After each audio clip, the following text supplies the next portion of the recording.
Hello everyone. तो आज हम इस वीडियो के द्वारा सीबीएसई बोर्ड का हिंदी जो कि क्लास 10th का है, इसके चैप्टर नंबर 4 गिरगिट पढ़ने वाले हैं, जिसको लिखा है अंतोन चखेओ जी ने। जैसा कि हम जानते हैं कि गिरगिट जो है वो समय या परिस्थिति के अकॉर्डिंग अपना रंग बदलता है। तो इसमें इंसानों के लिए भी कहा गया है कि किस तरीके से इंसान भी जो होते हैं वो अपने लाभ के लिए समय के साथ, परिस्थिति के साथ किस तरीके से बदल जाते हैं। तो आइए इसे हम स्टार्ट करते हैं। दक्षिणी रूस के तगनोर नगर में 1860 में जन्मे अंतोन चेखव ने शिक्षा काल में ही कहानियाँ लिखना आरंभ कर दिया था। तो 1860 में जन्मे अंतोन चेखव ने शिक्षा काल में, जब वो पढ़ रहे थे तभी से उन्होंने कहानियाँ लिखना स्टार्ट कर दिया था। 19वीं सदी का 9वां शतक रूस के लिए एक कठिन समय था। यह वह समय था जब आज़ाद ख्याल होने से ही लोग शासन के दमन का शिकार हो जाया करते थे कि उन्हें आज़ाद होना है, और उसी समय वो दमन का शिकार हो जाया करते थे। ऐसे समय में चेखव ने उन मौका परस्त लोगों को बेनकाब करती कहानियाँ लिखी जिनके लिए पैसा और पद ही सब कुछ था। तो चेखव जी ने उन लोगों को बेनकाब करने के लिए कहानियाँ लिखी जिनके लिए पैसा और पद ही सब कुछ होते थे। चेखव सारे संसार के चहेते लेखक माने जाते हैं। इसका सबसे बड़ा कारण यह है कि इनकी नज़र में सत्य ही सर्वोपरि रहा। सत्य के प्रति आस्था और निष्ठा यही चेखव की धरोहर है। चेखव की प्रमुख कहानियाँ हैं गिरगिट, क्लर्क की मौत, वानका, तितली, एक कलाकार की कहानी, घोंघा, इयोनिज, रोमांस, दुल्हन। प्रसिद्ध नाटक है वाल्या मामा, तीन बहनें, सीगल और चेरी का बगीचा।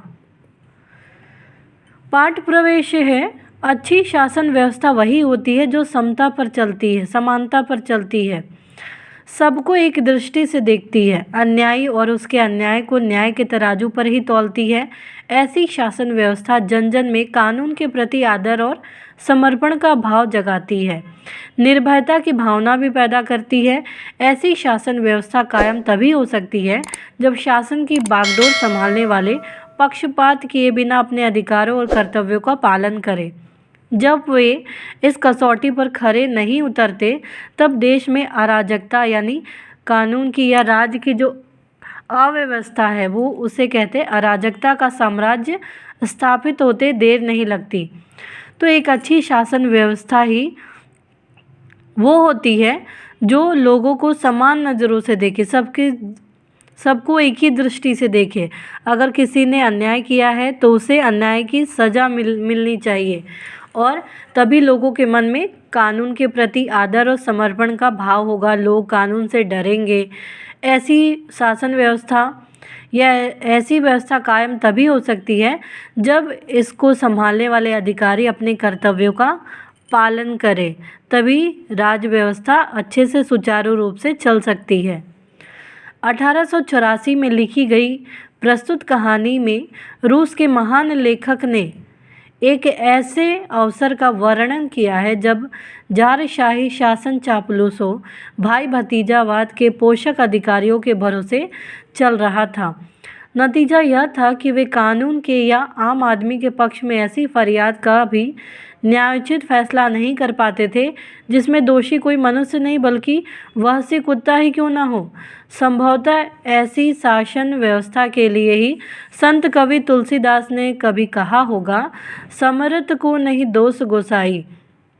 तो यहाँ पे कहा गया है कि उस समय भी कैसे चापलूसों का ज़माना था, भाई भतीजावाद था, अधिकारियों के भरोसे ये सारी चीज़ें कानून चल रहा था। नतीजा यह होता था कि जो नॉर्मल, यहाँ तक कि इंसान को तो सज़ा देने की दूर की बात है, अगर कोई जानवर भी होता तो उसे भी सज़ा नहीं दी जाती थी, दोषी को सज़ा मिलती ही नहीं थी। तो किसी ने अर्थात ठीक ही कहा है। तो कवि तुलसीदास ने इसके लिए लिखा भी है कि समर्थ को नहीं दोष गुसाई, यानी जो समर्थ है व्यक्ति उसे कोई या उस पर कोई दोष नहीं लगाता है। जो कैपेबल है, जो पैसे से हो या फिर शारीरिक रूप से हो, मानसिक रूप से हो, जिस तरीके से समर्थ व्यक्ति है उसको कोई दोष नहीं देता है। गिरगिट हाथ में बंडल थामे पुलिस इंस्पेक्टर, ये ओचू मेलाओ, ये पुलिस इंस्पेक्टर है, नया ओवरकोट पहने हुए बाजार के चौराहे से गुजरा। अब ये इंस्पेक्टर है, बाजार के चौराहे से गुजर रहे हैं। उसके पीछे अपने दोनों हाथों में जब्त की गई झरबेरियो, ये बेर का एक प्रकार है, कि टोकरी उठाए लाल बालों वाला एक सिपाही चला आ रहा था। इंस्पेक्टर के पीछे एक लाल बालों वाला एक सिपाही चला आ रहा था, झरबेरियों की टोकरी उठाकर। चारों ओर खामोशी थी, चौराहे पर किसी आदमी का निशान तक नहीं था। दुकानों के खुले दरवाजे भूखे जबड़ों की तरह भगवान की इस सृष्टि को उदास निगाहों से ताक रहे थे, अर्थात देख रहे थे। कोई भिखारी तक उनके आसपास नहीं दिख रहा था, उन पुलिस वाले सिपाहियों के पास में। सहसा अचानक से ओछू मेलाओं के कानों में एक आवाज़ गूंजी, तो तू कटेगा, तू शैतान कहीं का। ओ छोकरो, इसे मत जाने दो, इन दिनों काट खाना मना है, पकड़ लो इस कुत्ते को। आह! तो इतने में ही अचानक से ओछू मेलाओं के कानों में एक आवाज़ गूंजी, जिसमें ये आवाज़ में ये कहा जा रहा था कि तू तो कटेगा, तू शैतान कहीं का। ओ छोकरो, इसे जाने मत दो यहाँ से, इन दिनों काट खाना मना है, तो पकड़ लो इस कुत्ते को। तब किसी कुत्ते के किकियाने, यानी कष्ट से जो आवाज़ निकलती है उसको किकियाना कहते हैं। तब किसी कुत्ते के किकियाने की आवाज़ सुनाई दी। ओछू मेलाओं ने उस आवाज़ की ओर दिशा में घूमकर घूरा और पाया कि एक व्यापारी पिचुगिन के काठ गोदाम यानी लकड़ी का गोदाम में से एक कुत्ता 3 टांगों के बल पर रेंगता चला आ रहा है। छींट की कलफ यानी मांड के द्वारा जो कपड़ा तैयार किया जाता है, मांड लगाया जाता है जिस कपड़े में, वो कलफ, साफ सुथरा कपड़ा, कलफ लगी कमीज और बिना बटन के वास्केट यानी जैकेट का एक प्रकार है, पहने हुए एक व्यक्ति कुत्ते के पीछे दौड़ रहा था। गिरते पड़ते उसने कुत्ते को पिछली टांग से पकड़ लिया। फिर कुत्ते का किकियाना और एक चीख, मत जाने दो, दोबारा सुनाई दी।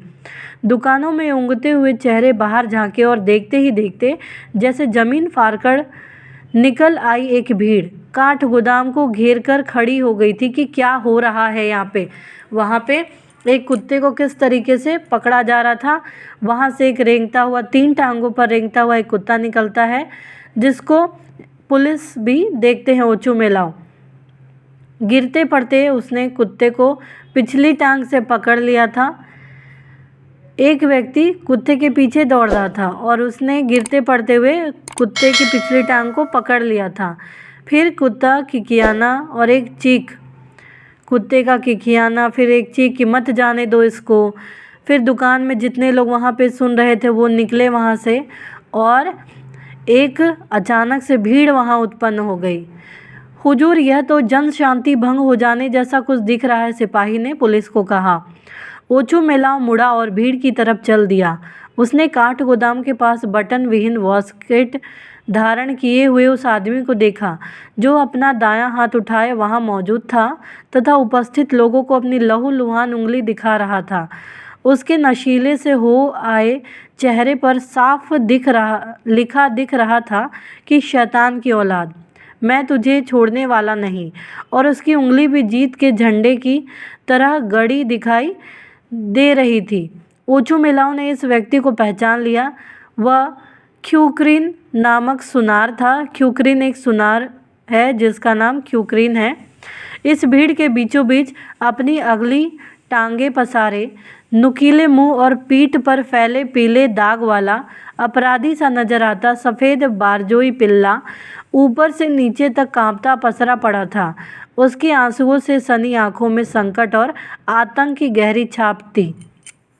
तो ये सुनार था ख्यूक्रीन, जिसके हाथों में खून से लहूलुहान था वो, और वो वहाँ के दुकान वाले को सबको दिखा रहा था कि किस तरीके से उसके हाथ में लगा हुआ है। तो ये दिखा रहा था कि उसके नशीले से हुआ है, चेहरे पर साफ दिख रहा था कि शैतान की औलाद।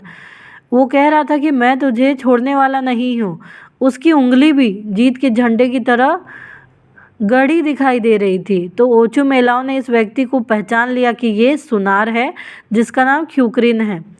इसी बीच में भीड़ के बीचों बीच में अपनी अंगली टांग पसारे, नुकीले मुंह और पीठ पर फैले पीले दाग वाला जो कपड़ा है, अपराधी सा नजर आ रहा ये व्यक्ति, सफ़ेद बारजोई पिल्ला, ऊपर से नीचे तक कांपा। वहाँ जो पिल्ला था कुत्ते का वो भी पसरा हुआ था। उसकी आंसुओं से सनी आंखों में संकट और एक डर नजर आ रहा था। तो उम्मीद है आपको यहाँ तक की स्टोरी समझ में आई होगी। तो प्लीज़ आप इस वीडियो को लाइक करना, शेयर करना, सब्सक्राइब करना, कमेंट करना ना भूलें। Thank you.